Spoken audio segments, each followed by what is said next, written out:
कथी भेली आगे लागे के केना बुझाई खाना उना बने रहली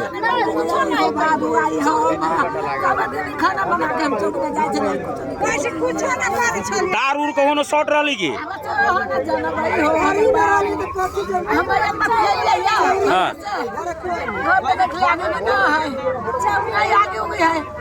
चलिए कन्या करके चार हम लेके जाते थे जस्ट बाबू 200 मिनट में ये ते यगिया हमारा घर में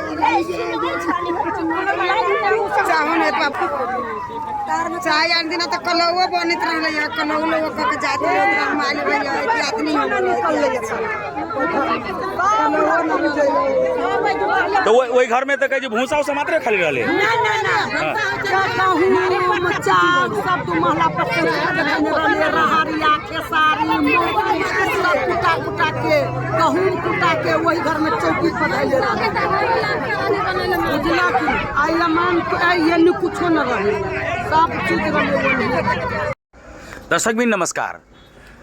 आज बिहानी मनरा सिस्पा नगरपालिका वार्ड नंबर 6 सरपल्लो बिचला चौकदेखि पश्चिम जाने बाटो हुलाकी राजमार्गमा जमीर नदाफको घरमा आगजनी भएको छ। आगजनीको कारण खुलासा भएको छैन।